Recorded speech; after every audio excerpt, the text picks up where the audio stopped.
Hi friend, আজকে আমি চলে আসলাম ল্যাবে। তো আমি এখন ইন্টার্নশিপ চলতেছে, তো আসলাম ল্যাবে ইভিনিং ডিউটিতে।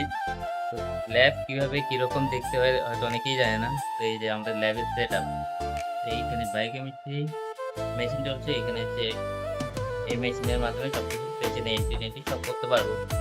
দেন এইদিকে আসছে ইলেকট্রোলাইট, দেন আরেকটা বায়োকেমিস্ট্রি জন্য এইটা এরবার চলছে। তো জানি না কিরকম কিরকম ফার্স্ট আমার ব্লগ কিরকম হবে, জানি না কিরকম। তো কে জিএমএলটি বা বিএমএলটি থেকে করছো, তো একবার কমেন্ট করে বইলো।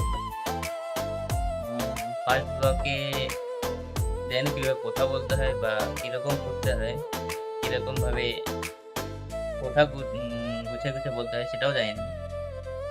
আর আজকে যে দেখালাম কিভাবে পেশেন্ট এন্ট্রি করতে হয়, তো এটা তো প্রথমত আমরা পেশেন্ট এন্ট্রির ওখানে যাব। পেশেন্ট এন্ট্রিতে গিয়ে তারপর আমরা এইখানে গেলাম। তো দেন আমরা এখানে তার আইডিটা দিব, নতুন যা আইডি থাকবে স্যাম্পেলে আইডি দেওয়ার পর তার পজিশনটা লিখে দেব।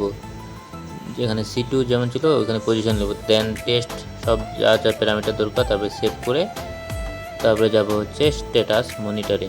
স্ট্যাটাস মনিটরে গেলে দেখা যাবে যে কোন স্যাম্পেল কোথায় কোন পজিশনে বসে। তো এভাবেই করতে হবে। আর হচ্ছে রিএজেন্টটা ভালো করে চেক করে নিতে হবে। মেশিনে বসার আগে রিএজেন্টটা একবার চেক করে নেব অ্যান্ড দেন স্যাম্পল বসাবো। এই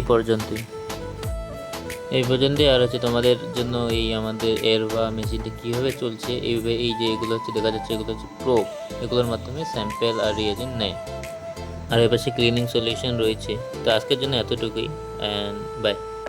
ভালো লাগবে লাইক কমেন্ট শেয়ার করে দিন। বাই।